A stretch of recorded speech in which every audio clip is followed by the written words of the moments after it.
Hello बच्चों, welcome back to my YouTube channel maths plaza. तो बच्चों, आज मैं इस वीडियो में Bihar board class 7 science chapter 5 जिसका नाम है पदार्थ में रासायनिक परिवर्तन। तो आज मैं इस चैप्टर का संपूर्ण व्याख्या करने वाला हूं। आइए देखते हैं। तो आपने पिछली कक्षा में पदार्थों में परिवर्तन के बारे में जाना होगा। पिछली कक्षा मतलब कौन? क्लास 6 में, ठीक ना। क्लास 6 में हम लोग साइंस जो पढ़े होंगे पदार्थ में रासायनिक परिवर्तन के बारे में जाने होंगे। रासायनिक परिवर्तन जैसे देखो, दूध से दही का बनना, दूध से दही बन जाता है, ये कौन सा परिवर्तन हुआ? रासायनिक परिवर्तन, ठीक ना। उसके बाद रबर बैंड को खींचते हुए देखा होगा, रबर को जब ऐसे खींचते हैं तो ऊपर नमर जाता है, नमरता है ना, रासायनिक परिवर्तन है। दूध से दही जम जाता है, रासायनिक परिवर्तन है। उसके बाद आपने देखा होगा खुरपी, कुल्हाड़ी, चाकू, चिमटा, ये सब को हवा में कुछ दिनों तक खुला रख देने से उसमें जंग लग जाती है। जितना भी लोहा का चीज बना है, जैसे खुरपी हो गया, कुल्हाड़ी हो गया, चाकू हो गया, चिमटा हो गया, अगर घर में सुरक्षित रखे तो बढ़िया है।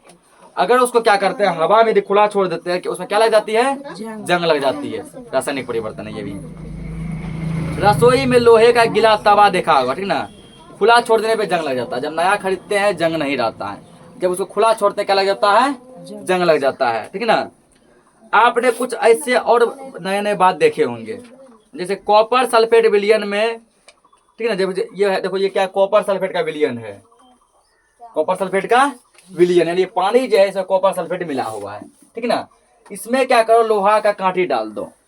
जब कॉपर सल्फेट के विलयन में लोहे की कांटी को डुबाया जाता है तो कांटी का रंग हो जाता है भूरा। कैसा हो जाता है? भूरा, ब्राउन कलर का हो जाता है। ये क्या है? रासायनिक परिवर्तन, ठीक ना। तो पूछेगा कॉपर सल्फेट के विलयन में लोहे की कील को डालने पर लोहे की कील का रंग कैसा हो जाता है? भूरा हो जाता है। ये कौन सा परिवर्तन है? रासायनिक परिवर्तन है। आपको विलयन के रंग में जो परिवर्तन दिखा वह कॉपर सल्फेट और लोहे के बीच अभिक्रिया कारण होती है, ठीक ना।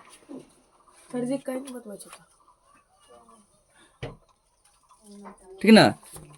तो कहता है कि आप जो कि आपको विलयन, विलयन मतलब हुआ वही कॉपर सल्फेट का विलयन, यानी कि पानी में, ठीक ना। कॉपर सल्फेट का पानी, कॉपर सल्फेट का विलयन, उसमें जो परिवर्तन दिखा, उसमें जो लोहा का कील डुबा दिए, लोहे की कील में जो परिवर्तन दिखा, क्यों दिखा? रासायनिक अभिक्रिया कारण, रासायनिक अभिक्रिया के कारण, ठीक ना। रासायनिक अभिक्रिया कारण क्या हुआ? कॉपर सल्फेट के विलयन में जब लोहे की कील को डुबाए तो वो लोहा का कील और कॉपर सल्फेट का विलयन दोनों आपस में रासायनिक अभिक्रिया कर लिया। क्या कर लिया? रासायनिक अभिक्रिया कर लिया, ठीक ना। और रासायनिक अभिक्रिया करने से क्या हो गया? तो लोहे के कील का रंग बदल गया। पहले जिस भी रंग का था वो अब किस रंग का हो गया? भूरा रंग का हो गया, ठीक ना। और रासायनिक अभिक्रिया हम लोग इसे क्या कहते हैं? रासायनिक समीकरण भी कहते हैं। रासायनिक अभिक्रिया क्या कहते हैं? रासायनिक समीकरण भी कहते हैं। तो ये हम यहाँ पे पॉइंट लिख लेंगे, ठीक ना। इसके अंदर ये पॉइंट लिखो, हल्ला मत करो।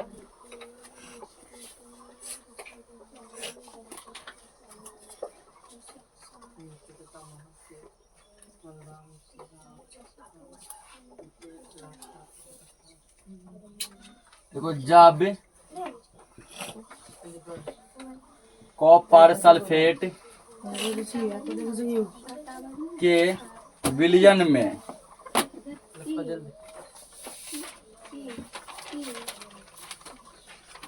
जब कॉपर सल्फेट के विलयन में लोहे की कील को डुबाया जाता है, लोहे की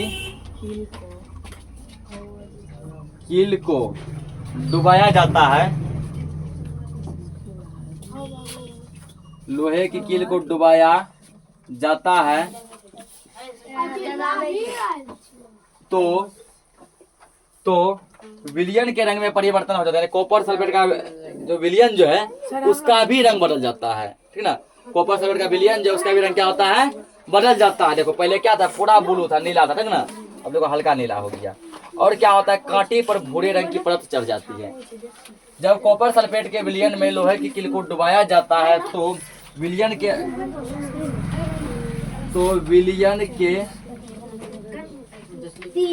ये कुछ पॉइंट है, ठीक ना, रंग में परिवर्तन हो जाती है, परिवर्तन हल्ला मत करो, हो जाती है। तो जो भी करे बीच में मत बोलो, कम से कम हो जाती है। और कील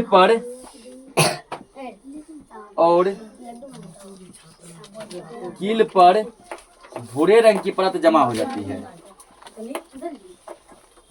भूरे रंग की परत क्या हो जाती है? जमा हो जाती है। जमा हो जाती है, ठीक ना। तो पूछेगा कि जब जो कॉपर सल्फेट के विलयन में लोहे की कील को डुबाते हैं, विलयन का रंग क्या हो जाता है? बदल जाता है। विलयन का रंग बदल जाता है। और कांटी का रंग कैसा हो जाता है? कील का रंग भूरा हो जाता है, ठीक ना। इसको हम लोग क्या कहते हैं? इसको हम लोग कहते हैं रासायनिक अभिक्रिया, ठीक है। ये रासायनिक अभिक्रिया कारण होती है, ठीक है। ये क्या होती है? रासायनिक अभिक्रिया कारण होती है।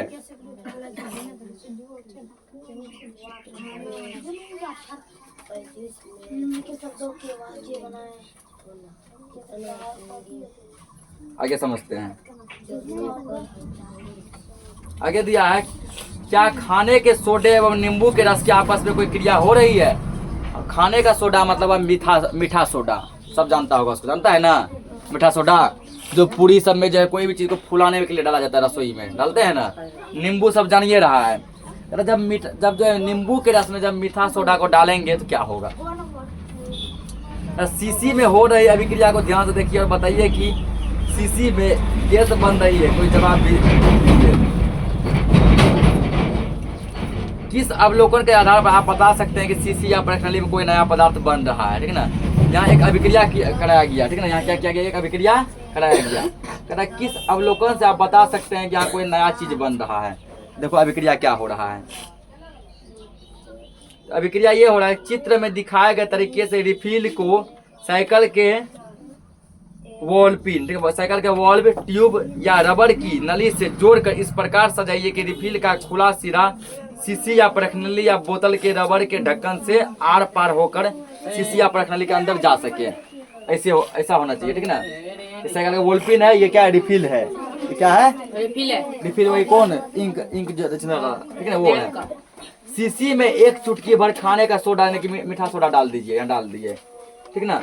और नींबू का रस डालिए। और क्या डालिए? नींबू का रस डाल दिए। मीठा सोडा डाले और नींबू का रस डाल दिए। नींबू का रस इतना डालिए कि खाने का सोडा उसमें डूब जाए, ठीक ना। इतना नींबू का रस डालो कि मीठा सोडा उसमें पूरा क्या हो जाए? डूब जाए। परख नली के मुंह पर रिफिल वाला रबर ढक्कन कस कर लगा दीजिए। यहाँ पर कस कर लगा दो। अब क्या क्या इसमें देखने को मिलता है वो तुम ऑब्जर्व करो और बताओ। एक साफ शीशी में ताजे बने चूने का पानी लेकर उसमें बन रही गैस को प्रवाहित कीजिए। क्या चूने के पानी में कोई परिवर्तन हो रहा है? अब एक दूसरा शीशा लो, ठीक है ना। उसमें क्या करो? चूना का पानी डालो। क्या डालो? चूना का पानी डालो। चूना पानी डालो। चूना पानी डालने के बाद क्या करो? ठीक है ना। चूना का पानी लेकर बन रही गैस को, अब उसमें जो गैस बन रहा है उस गैस को अवलोकन करो कि कौन सा गैस बन रहा है। अब पुनः एक खाली शीशी लीजिए। अब फिर से खाली शीशी लो। इसमें जलती हुई माचिस डालकर देखिए कि कितना देर में बुझती है। एक माचिस की तिल को जला दो, उसमें डाल दो, तो कितना देर में वो बुझता है, ठीक है ना। कितना देर में वो बुझता है, कितना देर में वो बुझता है।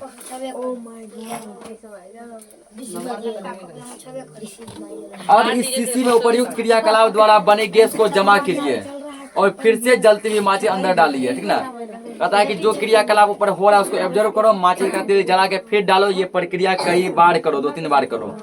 पहली बार की तुलना दूसरी बार माचिस की तिली जल्दी देर से बुझ जाएगी। पहली बार में माचिस का तिली जितना देर से बुझेगा, दूसरा बार में उससे थोड़ा जल्दी देर में ही बुझ जाएगा। आगे समझते हैं इसमें जी।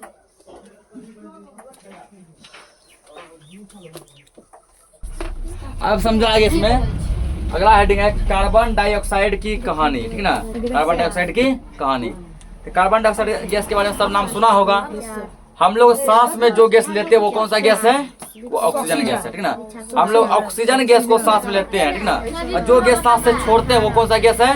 कार्बन डाइऑक्साइड, ठीक ना। इसलिए अभी आप सांस में लिए कौन सा गैस लिए? ऑक्सीजन। छोड़े कौन सा छोड़े? Carbon dioxide. ये कार्बन डाइऑक्साइड गैस की क्या कहानी है उसके बारे में समझो। तो हम सभी जानते हैं कि कार्बन डाइऑक्साइड एक गैस है जो हमारे जीवन की कई महत्वपूर्ण प्रतिक्रियाओं के लिए आवश्यक होती है, ठीक ना। कार्बन डाइऑक्साइड गैस हमारे लिए बहुत ही क्या है? आवश्यक है। बहुत ही क्या है? आवश्यक है। क्या कार्बन डाइऑक्साइड का सूत्र तुम लोग लिख लो कि क्या होता है, पता होना चाहिए सबको।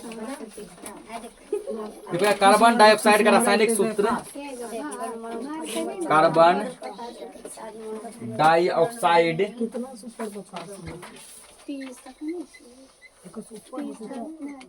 कार्बन डाइऑक्साइड का रासायनिक सूत्र, रासायनिक सूत्र क्या होता है? CO2। क्या होता है? कैपिटल C कैपिटल O यानी 2 CO2, ठीक ना। क्या पढ़ेंगे इसको? CO2 होता है। कार्बन डाइऑक्साइड का रासायनिक सूत्र क्या होता है? CO2 होता है, ध्यान रखना, ठीक ना। CO2 यदि कहीं लिखा रहा है समझना ये कार्बन डाइऑक्साइड है, ठीक ना। इतनी महत्वपूर्ण गैस का पता कैसे चला होगा? ध्यान लगाओ कि ये गैस का पता कैसे चला होगा, ठीक ना। क्या पहले ही इसे कार्बन डाइऑक्साइड गैस मान लिया गया होगा, ठीक ना? नहीं, पहले इसे कार्बन डाइऑक्साइड गैस नहीं माना होगा। इसका क्वेश्चन बन रहा है, ठीक ना, कि इतना गैस महत्वपूर्ण गैस का खोज कैसे हुआ होगा? क्या पहले इसका नाम कार्बन डाइऑक्साइड पड़ा होगा? कोई कैसे बताया ये गैस जो कार्बन डाइऑक्साइड गैस ही है?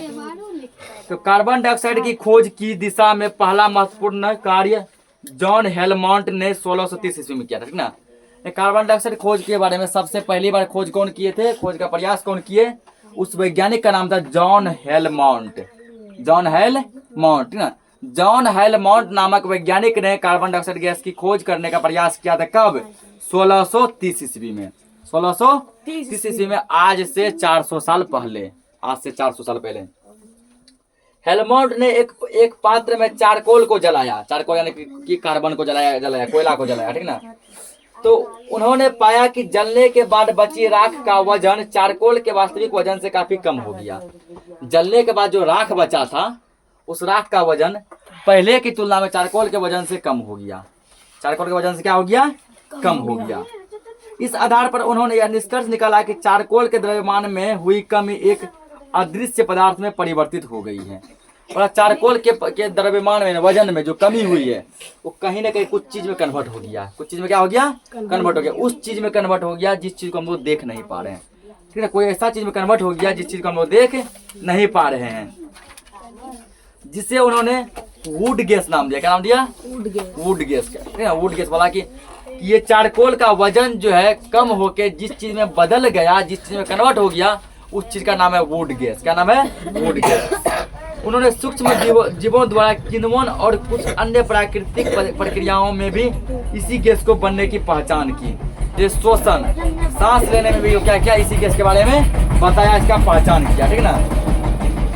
फिर 1756 ईस्वी में जोसेफ ब्लेक ने कार्बन डाइऑक्साइड के गुणों को ज्यादा विस्तृत रूप से अध्ययन करने की कोशिश की। ये जॉन हेलमॉन्ट का काम यहाँ खत्म हो गया। फिर एक नए वैज्ञानिक आए 1756 ईस्वी में, जिसका नाम था ब्लेक, जोसेफ ब्लेक। वैज्ञानिक का क्या नाम था?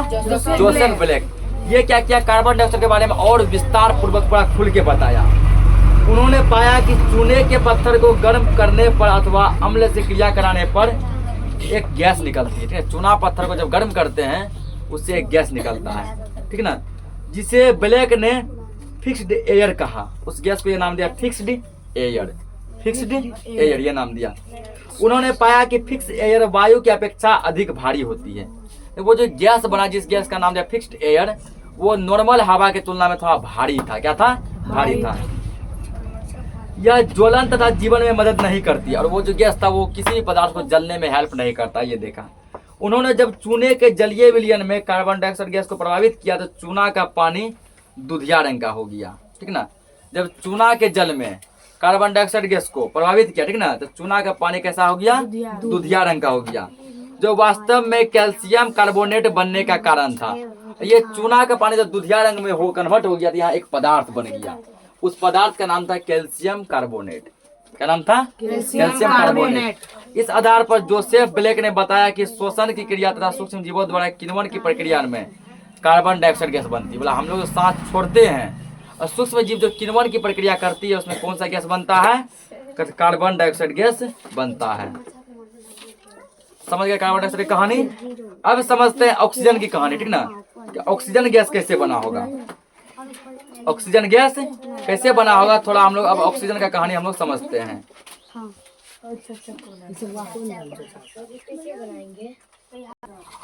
अब समझो यहाँ पे ऑक्सीजन की कहानी, ठीक ना।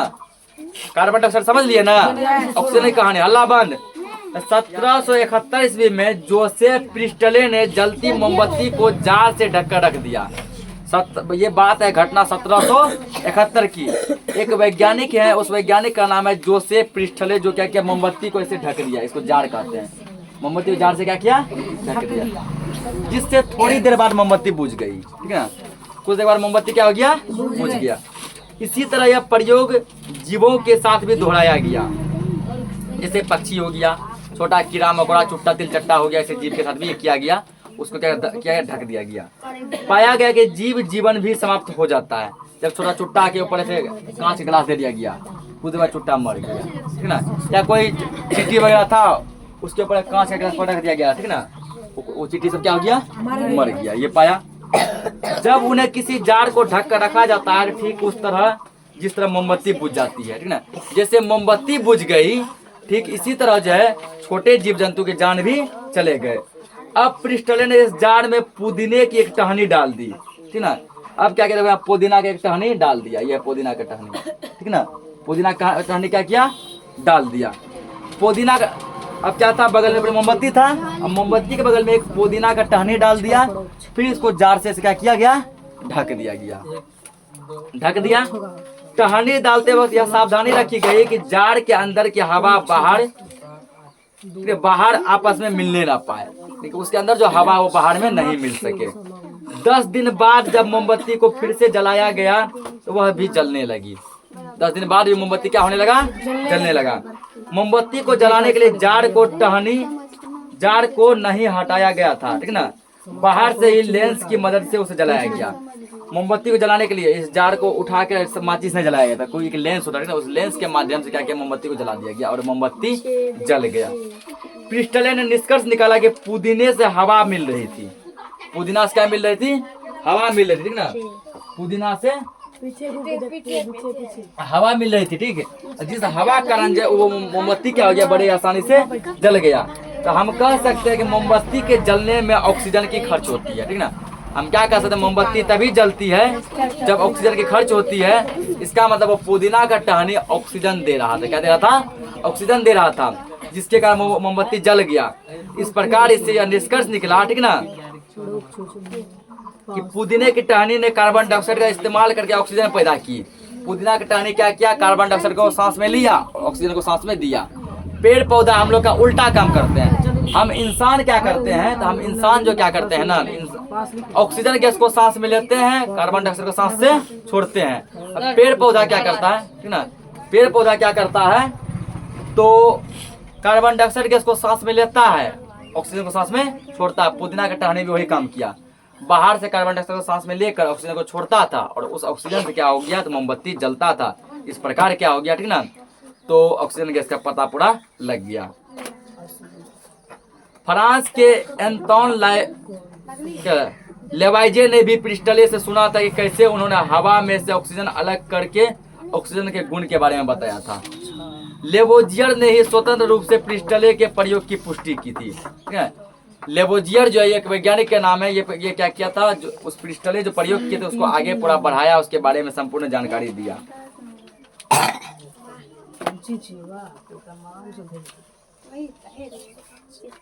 अगर रासायनिक परिवर्तन में जब कोई नया पदार्थ बनता है, इसके साथ निम्नलिखित घटनाएं हो सकती है, जैसे उष्मा, प्रकाश या किसी अन्य प्रकार के विकिरण बाहर निकलते हैं।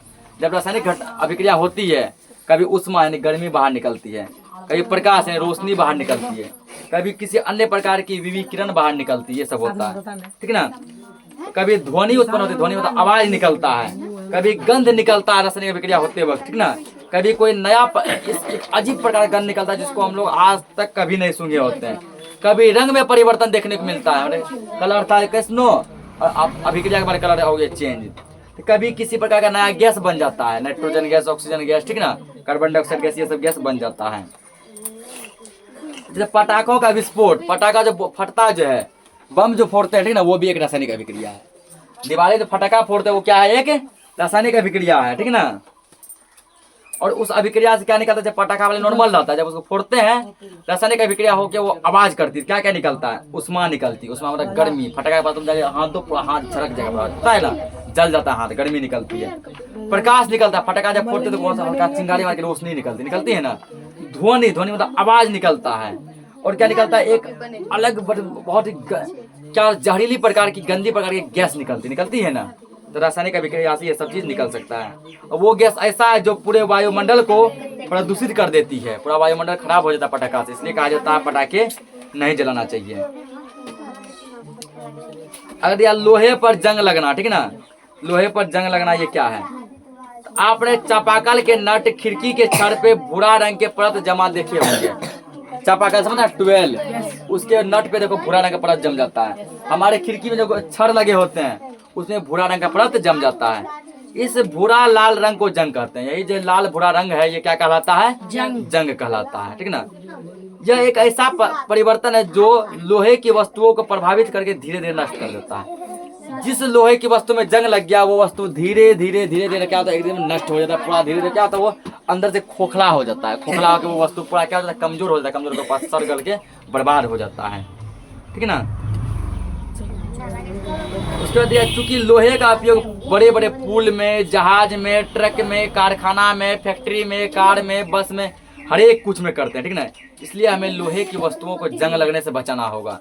यदि इसमें जंग लग गया तो ये कमजोर हो जाएगा। कमजोर हो गया तो क्या होगा, नष्ट हो जाएगा, बर्बाद हो जाएगा, टूट जाएगा, ठीक ना। जिससे हम ही लोग को उसका प्रॉब्लम का सामना करना होगा।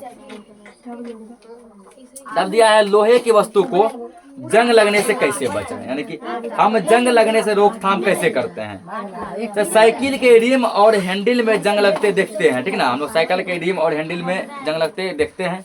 अपने घर की खिड़की के छड़ पर पेंट की परत डालते हुए देखा होगा। लोग अक्सर क्या करते हैं, खिड़की के छड़ को क्या करते हैं, पेंट कर देते हैं। क्या कर देते हैं, पेंट करते हैं। तो लोहे की वस्तुओं को ऑक्सीजन या जल के संपर्क में आने से बचाकर जंग से बचाया जा सकता है। लोहे की वस्तु में तब जंग लगती है जब लोहा का वस्तु पानी में खुला रहता है। लोहे की वस्तु में तब जंग लगती है जब लोहा का वस्तु हवा में खुला होता है, ऑक्सीजन में, ठीक ना। अगर लोहा की वस्तु को हम लोग ऑक्सीजन यानी हवा या पानी से बचा लें तो उसमें जंग नहीं लगेगी, ठीक ना। यदि किसी लोहे की वस्तु को हवा या पानी से बचा ले तो उसमें क्या होगी, जंग नहीं लगेगी। तो इसका एकमात्र तरीका है लोहे की वस्तु को पेंट करना, ठीक ना। तो देखा होगा लोग जो वस्तु को, लोहा की चीज को पेंट करता है वो इसलिए पेंट करता है ताकि वो जंग लगने से बच सके, जंग लगने से बच सके ना।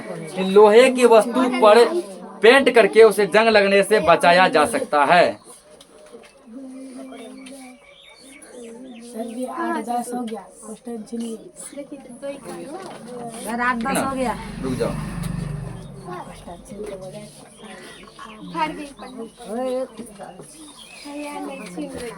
रुक जाओ। उसके बाद आगे दिया जाएगा जैसे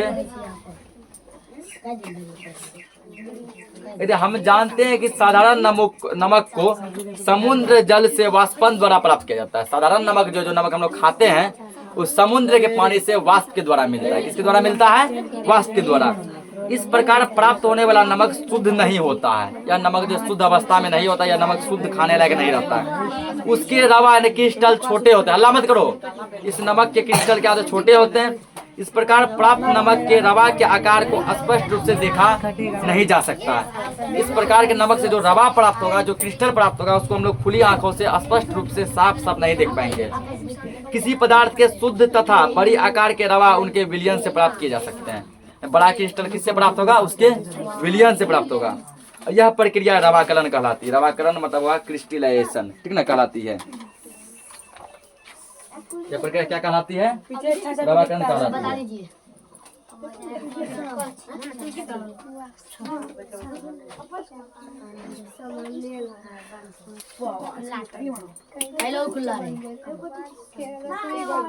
जैसे दिया कि एक गुब्बारा लो, उसे फूंक के फुला दो, फुला दिए तो गुब्बारा देखो पहले छोटा था, उसका आकार बदल के बड़ा हो जाता है, मोटा हो जाता है। अब फिर क्या करो, उसका हवा फिर बाहर निकाल दो, फिर गुब्बारा जैसा पहले था वैसा ही हो जाता है। ये कैसा है, ये क्या है? ये भी एक परिवर्तन ही है।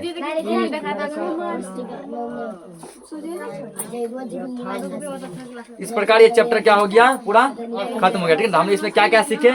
हम ये सीखे परिवर्तन दो प्रकार के होते हैं। ठीक ना, परिवर्तन दो प्रकार के होते हैं। पहला होता है भौतिक परिवर्तन, दूसरा होता है रासायनिक परिवर्तन।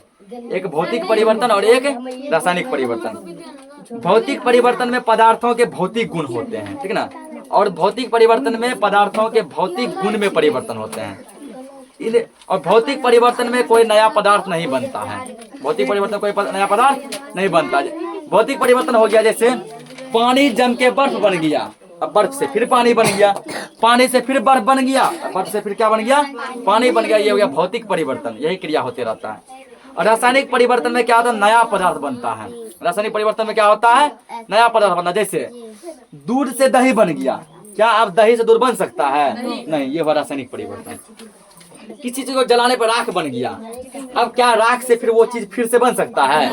नहीं बन सकता, ये हुआ रासायनिक परिवर्तन। रासायनिक परिवर्तन में कोई नया चीज बनता है, उस नया चीज से फिर से पुराना चीज नहीं बना सकते, ये रासायनिक परिवर्तन।